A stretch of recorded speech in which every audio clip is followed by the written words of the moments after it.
They didn't introduce me as their daughter. Not at parties, not at charity events, not even at family gatherings. I was the one refilling drinks, the one clearing plates, the one that disappeared when important guests arrived. But the night of my sister's wedding, the bride's father looked at me carefully, really carefully, and asked a single question that cracked open a secret my parents had buried for 25 years. And that was the night I stopped being their servant.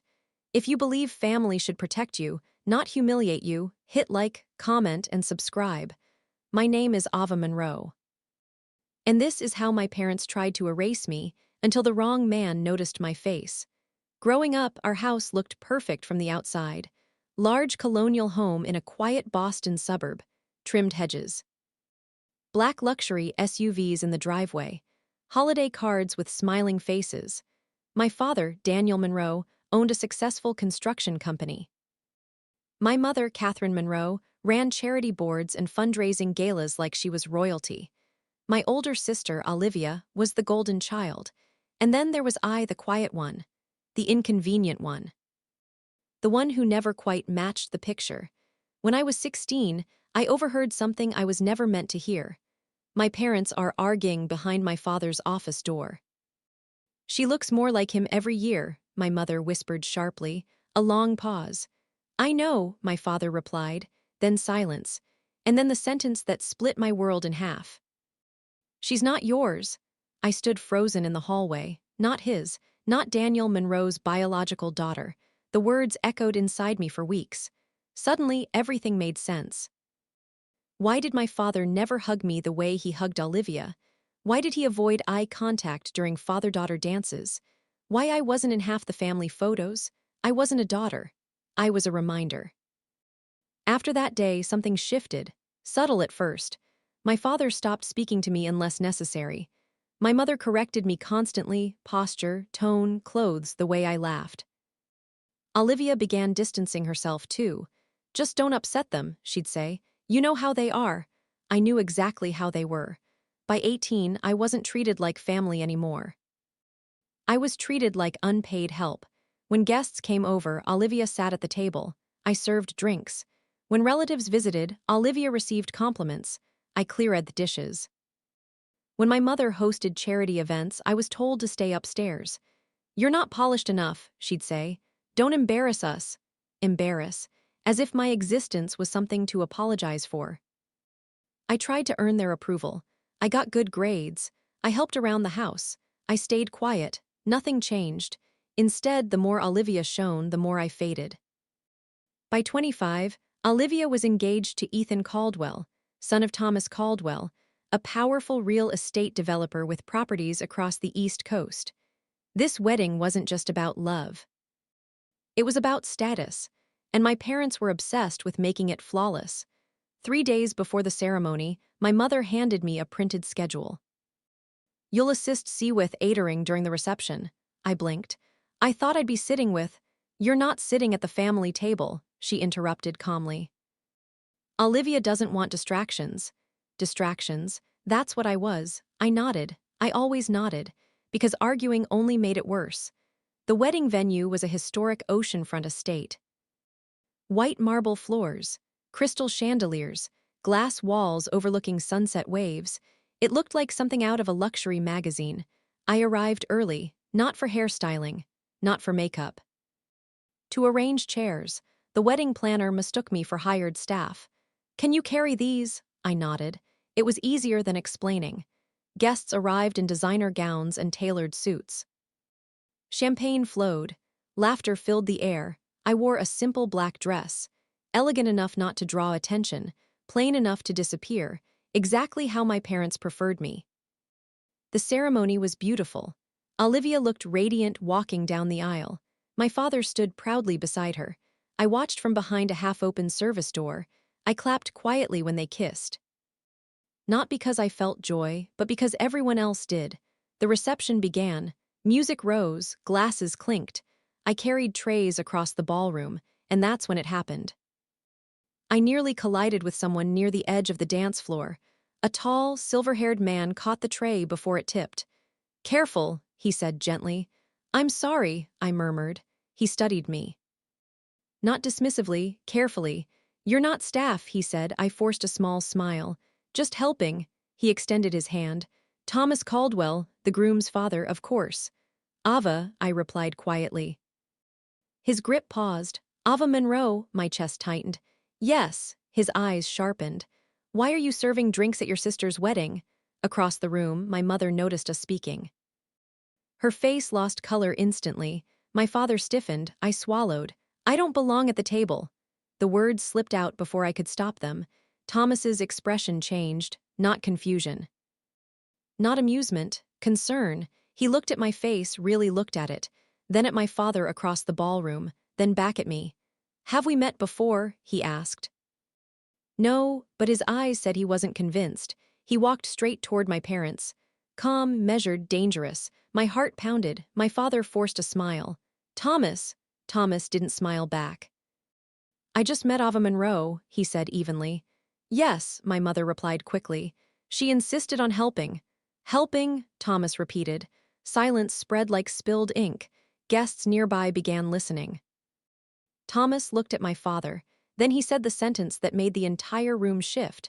"She looks exactly like someone I used to know." The air vanished from my lungs. My mother's hand trembled. My father's face went pale. Thomas continued, voice low but firm. "Daniel, why does your daughter look exactly like my late business partner?" The room went still. My father opened his mouth. Nothing came out. And in that moment, I realized the truth wasn't just about me not belonging. It was about something much bigger. Something they had buried, something powerful. And it was about to explode.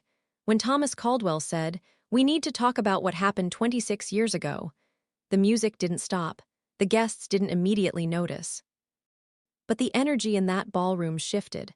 My father's hand gripped the back of his chair so tightly his knuckles turned white. My mother looked like she might faint. Olivia, still in her wedding gown, stared between them in confusion. "Thomas," my father forced out, "this isn't the time." Thomas didn't raise his voice. "That depends," he replied calmly, "on how long you plan to keep lying." The word lying landed like a stone in water. Ripples spread.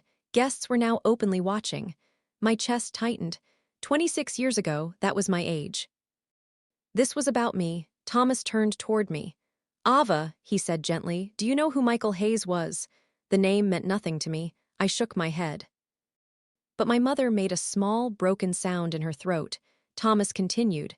"Michael Hayes was my closest friend, my business partner, the man who helped me build everything I have." He paused. "He died in a car accident 26 years ago." The room was silent now. Even the band had stopped playing. "And 2 months before he died," Thomas said slowly, "he told me something." My father stepped forward. "Stop!"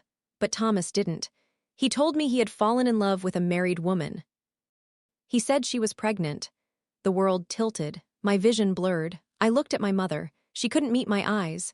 Thomas finished the sentence carefully. "He believed the child was his." A collective gasp moved through the guests. I felt like I couldn't breathe. My father finally exploded. "That's enough." But Thomas wasn't angry. He was certain. "Ava," he said softly, "you have Michael's eyes." My heart pounded so hard it hurt. Silver blue eyes, not like my father's dark brown, not like my sister S. Mine had always been different. Thomas looked at Daniel Monroe. "You told everyone she was yours. You let my friend die, thinking he'd never know his daughter." My mother began crying openly now. "It was a mistake," she whispered. "No," Thomas replied. "It was a choice." The ballroom felt like a courtroom, everyone watching, everyone judging. I wasn't invisible anymore, I was the center. I felt anger rising, not loud, not chaotic, but steady and controlled. All those years, all those humiliations, all those times I was treated like a stain, because I wasn't his. Because I was proof of betrayal, and instead of facing their shame, they punished me. Olivia stepped forward, voice shaking. "Is this true?" Neither parent answered. And that silence said everything. Tears streamed down my sister's face. "You made her serve at my wedding," she whispered. "Because you were ashamed of her." My father's composure cracked. "You don't understand." "No," I said quietly. Now I stepped forward. "You don't understand."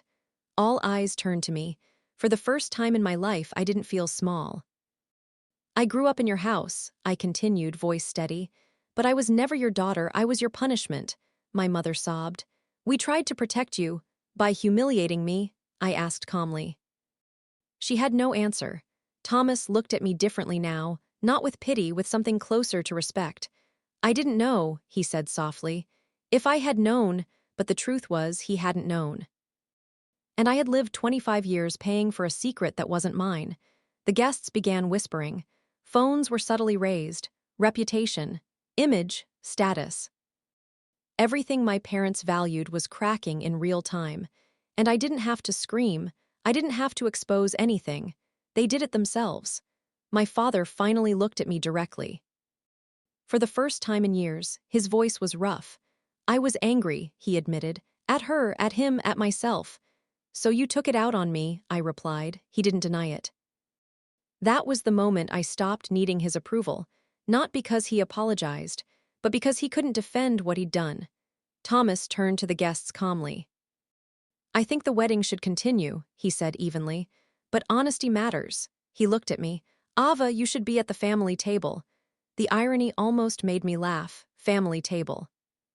After 25 years, but I didn't move. Instead, I did something they never expected. I stepped back. No, I said gently, I'm not staying.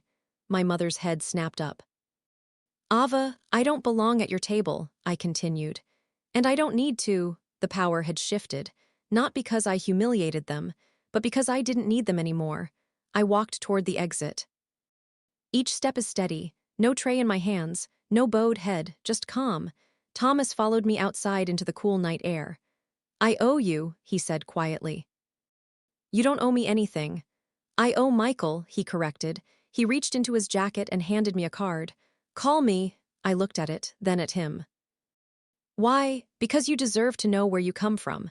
I left that wedding alone, but not broken. Something inside me had realigned. For years, I believed I was the shame, the mistake, the embarrassment, but the truth was I was the truth they were afraid of. Weeks passed. The story spread quietly through their social circles, not scandalous headlines, just whispers. The Monroes weren't as perfect as they seemed. My mother stopped hosting galas. My father's business took subtle hits, nothing dramatic, just reputation erosion, and I didn't lift a finger. Karma didn't need help. Thomas kept his word. He showed me photos of Michael Hayes, and when I saw his face, it was like looking into a mirror. Same eyes, same jawline, same smile. For the first time in my life, I saw someone I looked like, and he wasn't ashamed. He had wanted me. That truth healed something deep inside me. Months later, my father came to my apartment, alone. No pride, no authority, just a man who looked older than he should. I was wrong, he said quietly, not dramatic, not rehearsed, just tired. I let my anger turn you into a target. I didn't cry. I didn't hug him, but I didn't slam the door either. An apology doesn't rewrite my childhood, I said. I know. For the first time, he didn't argue, he didn't defend himself, he accepted it. And strangely, that was enough. I didn't reconcile fully, not immediately. Healing isn't instant, but I stopped carrying their shame. I built my own life, on my own name, Ava Hayes, not Monroe. Not a servant, not secret, just me. Revenge isn't always loud. Sometimes it's standing still while the truth speaks for itself. Sometimes it's walking away with dignity. Sometimes it's letting the people who diminished you sit with the consequences of their own choices. My parents tried to make me invisible, but the wrong man saw my face. And when he did, everything changed. I don't hate them anymore. Hate is heavy, I carry something lighter now. Clarity, identity, peace. Because the girl who once served drinks at her sister's wedding now knows exactly who she is, and she doesn't need anyone's table to prove it.